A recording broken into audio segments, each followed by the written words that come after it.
Muy bien chicos, dando gracias a Dios, empezamos un día más con un tema pues que vamos a recordar y hablaremos sobre la tabla de frecuencias. En sí nuestro tema es el análisis estadístico.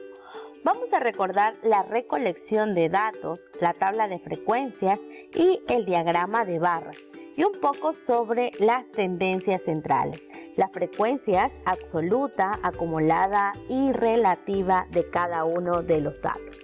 ¿Sí? Recordamos pues que la tabla de frecuencias es una tabla que muestra la distribución de los datos mediante sus frecuencias y se utilizan para variantes cuantitativas y cualitativas ordinales.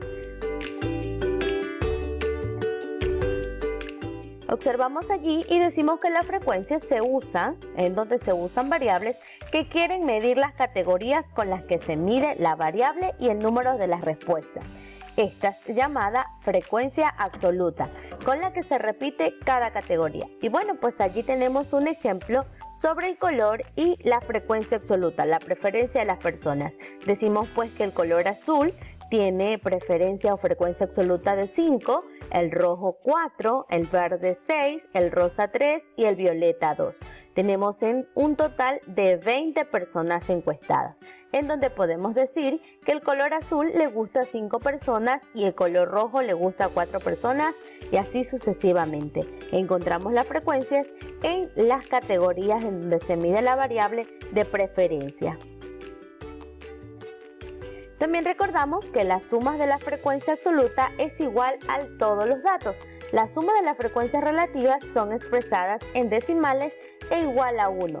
Y las tablas de frecuencias son unas variables de tabla asociada que asocia cada valor con la cantidad de veces que este valor se repite. Por ejemplo, tenemos allí una tabla pequeñita en donde nos dice la opinión y el número de respuestas. Dice que 25 personas dijeron que estaba excelente, 40 personas que fue la atención muy buena, 10 personas que la atención fue buena, 3 personas que la atención fue regular y 2 personas que la atención fue mala. Muy bien, entonces dentro de las opiniones del servicio al cliente nosotros vamos a encontrar aquí la frecuencia absoluta, la acumulada y la relativa. Vamos a también observar que la frecuencia absoluta de un dato es el número de veces que el dato se repite dentro de un conjunto y la frecuencia acumulada es la suma o total acumulado de todas las frecuencias absolutas y la frecuencia relativa se obtiene dividiendo la frecuencia absoluta por el total. Aquí era donde yo les decía que íbamos a recordar un poco el tema que hemos visto anteriormente. Tenemos allí las opiniones sobre el servicio al cliente. Opiniones que es excelente, buena, muy buena, regular y mala. Tenemos 5 variables y tenemos un total de 80 personas encuestadas, que es el total con el que nos vamos a manejar. Luego decimos que 25 personas es excelente, muy buena 40 personas, buena 10 personas, regular 3 personas y mala 2 personas. Muy bien. Recordamos nosotros lo visto anteriormente y la frecuencia acumulada dice que es la suma de todas las frecuencias. Entonces tenemos la primera frecuencia sumada a la segunda, el valor a la tercera y el valor a la cuarta hasta terminar con todas las variables. Es en donde tenemos 25, que es frecuencia acumulada, 25 más 40 nos da 65, 65 más 10, 75, 75 más 3, 78 y 78 más 2, 80. ¿Cómo comprobamos que está correcta nuestra frecuencia acumulada? Porque nos va a dar el total de las personas encuestadas. Y tenemos 80 y 80. En la frecuencia relativa nosotros vamos a dividir la frecuencia absoluta dividida para el total de personas encuestadas. Y esta respuesta nos va a dar en decimales. Al sumar todas las respuestas, nosotros vamos a obtener un valor aproximado a 1 a la unidad. Muy bien, entonces aquí dividimos 25, que es la frecuencia absoluta, dividido por 80 y nos da 0,313 milésimos. Tenemos 40 dividido por 80 y nos da a 0,500 milésimos.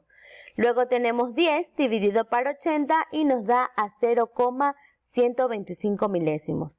Y luego tenemos 3 dividido por 80 dándonos como resultado 0,3 0,037 milésimos.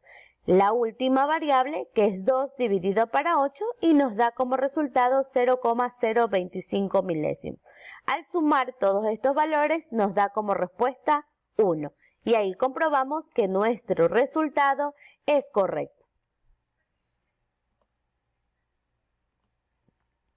Entonces recordamos, la frecuencia absoluta es el número de veces que el dato se repite dentro del conjunto. La frecuencia acumulada es la suma o total acumulado de todas las frecuencias absolutas hasta obtener el total. Y la frecuencia relativa se la obtiene dividiendo la frecuencia absoluta por el número total de datos que nos debe dar la unidad. Y la respuesta la vamos a ver en decimales. Bien, cuando hablamos de la recolección de datos, hablamos de estos datos discretos. Se llaman datos discretos a los obtenidos en una encuesta. Son números enteros, representan conteos y no pueden ser divididos. Bien, aquí tenemos un ejemplo y decimos que los datos discretos frecuentemente vienen en forma de conteos. Por ejemplo, el número de hijos, el número de refuerzos de vacunas recibidas, el número de años de escolaridad completadas. Vamos a ver el ejemplo que tenemos en este momento y dice edades de niños de la clase de natación. Y yo tengo pues que ahí tengo niños de 8, de 7, de 9 y de 10 años, ¿verdad?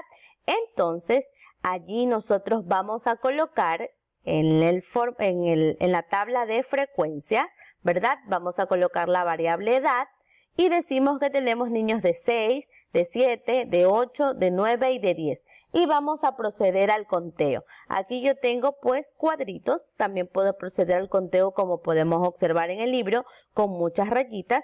Y empiezo, niños de 6 no tengo, niños de 7 empiezo a contar 1, 2, 3, 4 y 5. Y obtengo la frecuencia 5. Tengo 12 niños de 8 años, tengo 5 niños de 9 años y 2 niños de 10 años. Obtengo como resultado un total de 24 niños en la clase de natación. Y ya he separado esos datos de acuerdo a la frecuencia.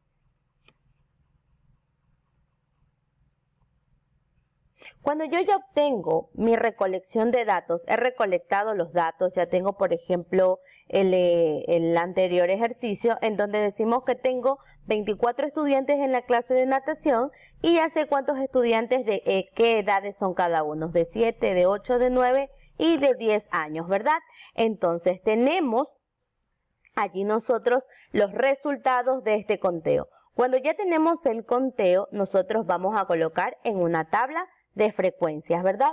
En la tabla de frecuencias, como vimos anteriormente, vemos la tabla de frecuencia absoluta, la frecuencia acumulada y la frecuencia relativa y aprendimos ya, bueno, recordamos un poco cómo se obtiene cada una. Muy bien, ahora nos vamos al diagrama de barras. El diagrama de barras también es conocido como un gráfico de barras o un gráfico de columnas. Es una forma de representar gráficamente un conjunto de datos o valores mediante barras rectangulares de longitud proporcional a los valores presentados. Y en el ejemplo tengo, a los alumnos de la clase de Lupe se les preguntó cuántos hermanos son y sus respuestas fueron representadas en el siguiente diagrama de barras. Y 6 niños dijeron que son niños únicos, 14 niños que son 2 hermanos, 12 niños que son 3 hermanos, 4 niños que son 4 hijos y 6 estudiantes dijeron que son 2. Muy bien, entonces ese es el número de hermanos y el total de niños que dijo que tenía hermanos en casa. Bien, ese diagrama de barra lo vamos a representar con nuestro conteo, armando nuestro diagrama de barras. Muy bien, aquí tenemos otro ejemplo y dice, se realiza una encuesta en el aula sobre el helado favorito de los estudiantes de séptimo año de educación básica. Vamos a organizar los datos en una tabla y a realizar el diagrama de barras. Entonces aquí ya tengo mi diagrama de barras y tengo chocolate, leche, mora, coco y Oreo. Según el conteo me va a decir aquí que mi frecuencia absoluta me dice que 4 niños prefieren el helado de chocolate, que 2 niños prefieren el helado de leche, que 3 niños prefieren el helado de mora y que 6 niños prefieren el de coco.